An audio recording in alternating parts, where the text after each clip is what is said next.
G'day, Stu here from UAV Futures, and today, well, I don't know what happened to my voice then, but today, what we're going to be checking out is this, and look, forgive me if I mispronounce this, I'm really sorry, Armiton, but I think it's pronounced the Jalpura, I'm not 100% sure, I'll link it down below anyway, because the spelling is confusing me, but what doesn't confuse me is just how good this quad looks. Now, this is, I guess, the little sister or the baby quad to the Chameleon, so the Armiton Chameleon that I reviewed a little while ago, and I absolutely love this. This is my main flyer, so that's why I'm so excited today, because what we're going to be doing, we're going to be having a look at the Jalpura. This is like the bind and fly version. We're going to be sticking it on the bench, breaking it down, having a look at its components, and just what makes this such a special little frame from Armiton. And then in part two, we'll take it out, fly it around, and also get Grumpy Trev to check it out as well. Now, I'm super excited because I have been having an absolute blast with my Chameleon. So enough rambling from me. Let's stick this on the bench and check out this little bad boy 3-inch quad. All right, let's do it.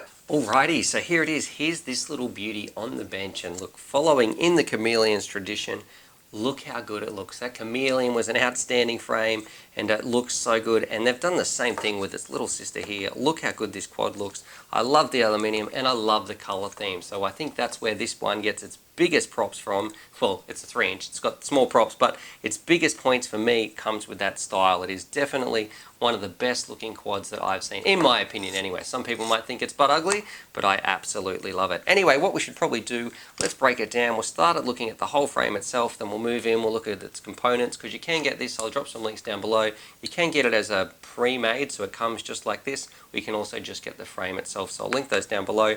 What we'll do, we'll look at the frame, we'll break it down, we'll look at the components, the props, the motors, and we'll move it inwards, look at the FPV stuff, talk about the receiver and some options that I really did like in the middle right here. I was pleasantly surprised. And yeah, we should have a good time because I'm pretty excited. Anyway, let's get on with it. Alrighty, so I've got a bit of a spare frame here. There is the option of a 4-inch version. I've got two 3-inch versions, which is pretty cool because I really don't think you're going to be breaking this. And that's a great thing about Armiton. Their quads are super tough, and if you do happen to break it, you can get, I think they've got like a lifetime warranty from bumper to bumper on their quad, so you can simply get a replacement. So that's really cool. Now the frame itself is designed to spin some 3-inch props, and you notice there really isn't too much carbon, and that's because you've got these parts on the outside. This is actually one solid piece on each side of the carbon. It's simply of the aluminium, and or aluminum, as some of you guys would say in the States, and it simply clicks on the side and screws together very nicely. And I think it's going to make a super tough little quad. Now look, I'm going to take this part off here. This is a little Omway antenna that you get with it, so in the pre-built, so that's a little Omway, pretty cool, pretty standard.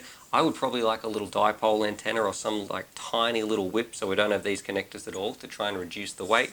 Now let's move on. Let's talk about the motors and the props. So the props, they're just some 3-inch blades. I think they're 3040s, so almost like the Rotor X props right here. 3040s tri-blades should offer some pretty good mix of efficiency and thrust. I've had a lot of fun with these in the past. And then the motors underneath, these are where the little baby oomphs come into play. They look absolutely fantastic. They're 1407 motors right here at 3850 kV. So you can imagine this thing on 4S. It should be absolutely hammering along, creating a lot of power, and we'll need that power because we'll talk about that a little bit as well. Now on the inside, we've got some D-Shot Bioheli S little Armiton 20 amp ESCs. That should be that's perfect for this build. I don't think you're going to go anywhere near blowing that, so that's going to be fantastic. Moving inwards, you've got the little Armiton PDB in the middle, and then the exciting part on the top. Right here, you've got an Omnibus F4 flight controller with a built-in Betaflight OSD, which absolutely rocks. It's so easy to get set up and get using, so I'm a massive fan of that. And that's one difference between what they've done now and the Chameleon that I first reviewed. The Chameleon had a little piggyback OSD built into the back of the camera right here, but this one, because it's using this Omnibus F4 board, you don't need to worry about that at all. Big props because you've got a full-size FPV camera in here. Same sort of protection that's offered by the Chameleon, so it's fitting up perfectly. It's not, you can see that it's not getting clipped on there at all. Absolutely snug as a bug in there, so it should protect your camera while not getting, the frame should not be getting in your sort of field of view when you're flying around. And then on top of that, you've got a little VTX. And the Armiton guys did send me an email and saying they are going to be putting a smaller VTX in here in the future, so I think I might have one of the last chunkier versions, so there should be even more room in there. Now you do have two options for your batteries, and that's something that I'm a big fan of. So I'm going to go get a battery and then we'll cut back. Alrighty, so this is the battery I've got. I don't really have anything smaller. I do probably need to get some like 850s. That'd probably be perfect, but this 1000 will do for right now. So you can either put your battery on the bottom, which is personally how I'm going to fly it, or if you had a smaller battery, this is something I think is really, really cool. You can sit it on the top. So depending on where you want your sort of center of gravity and something like that, you do have this little foam pad. If you had a really small battery, you probably could be sitting it on the top right there. These 1000s are probably a little bit bigger, a little bit too big to sit on there, but I do like that options. Like, it's nice to have that flexibility when you're sort of putting your quad together. So mine's going to be going underneath. And this is where I want to talk about right here. You probably could carry a GoPro, even though these quads are definitely not designed whatsoever to carry a GoPro. But I do think, look, if you're absolutely desperate, this is a nice little section that you could mount it to. But I'm going to take this part off here because this is sort of where something that was pretty special that I discovered when I was sort of putting my own receiver in here. So traditionally, I have a lot of trouble fitting the Turnigy Evolution receivers in my quads. I know there's some much bigger quads out there because the IA6C receiver is a bit of a porker. It's massive. So I was pleasantly surprised. You guys are going to love this when I get this last screw out. I was pleasantly surprised to see this. So check this out. This part comes off. If I think so. Look at that. In here, sitting with still plenty of room, is a full-size IA6C receiver. Like, that receiver is massive. I had trouble fitting that in my GT2, but this little Japura, or however you want to say it, fits it very, very nicely. And that sort of gives us a nice little view of how this frame goes together.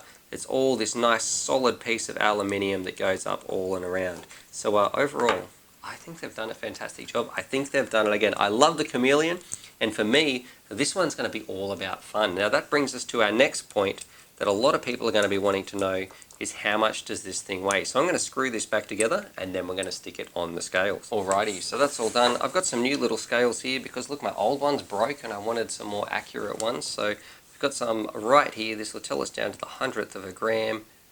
It's coming in at 210 grams. And look, I'm going to be the first one to admit that's a bit of a porker. For such a little quad, for such a 3-inch quad, it definitely has a bit of weight. And yes, a big part of that weight, so 210 grams, a big part of that weight is going to be these 1407 motors. They're absolutely huge and they're very, very chunky, and they're spinning at 38,000 kV. Sorry, they're spinning at 3,800 kV. So it's going to mean you need that power to carry this quad around. So it's definitely probably suited to a 4S.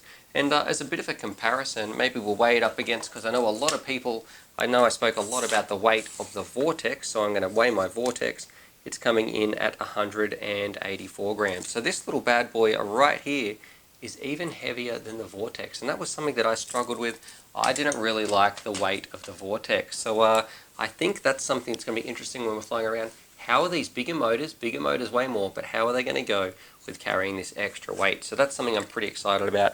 But overall, I think they've done a fantastic job. Like, I love the way that it's come together. I love the style, and I think when I spoke to the guys at Armaton, they said this frame, it wasn't about being the quickest, it wasn't about being the lightest, it was just about being a robust little quad that can do a bit of fun and do a bit of everything. And that sort of goes like the Chameleon as well. The Chameleon, it's not the lightest quad, and it's definitely not the fastest quad, but it's like a perfect all-round. You can do a bit of racing and a bit of acro, and that's exactly what this little baby version is going after, a bit of everything. So I think they've done an awesome job, and I can't wait to get out and fly this little thing around. Alrighty, so there it is. There's my Part 1 review of the Japura from Armaton Quads. I hope I'm saying that right. And I've got to say, I'm really impressed. I really, really like the design and the look, and I think that's what this thing has going for it the most. And it's obvious that it's taking inspiration from the Chameleon, which I absolutely love. It's got some fantastic components in here. So we've got the tiny oomph motors, the D-Shot ESCs, F4 flight controller, and the part I really liked,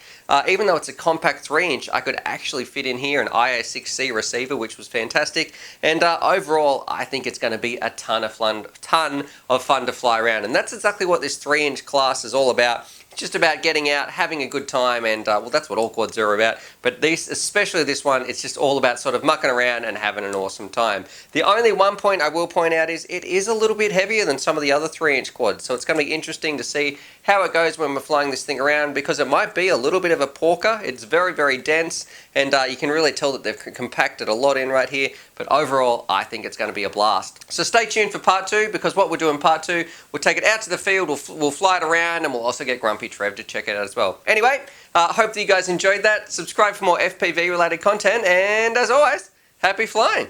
Alrighty, so hopefully you guys enjoyed that video. Definitely subscribe if you're new to the channel and check out these videos. And I'm also going to leave a little link here to my Patreon page, because I've got some fantastic Patreon supporters and I like to give back to them as well. So if you want to join the UAV Futures family, there's things like bonus Velcro straps, little bundles of FPV goodies and things like that that also get sent out. Anyway, happy flying.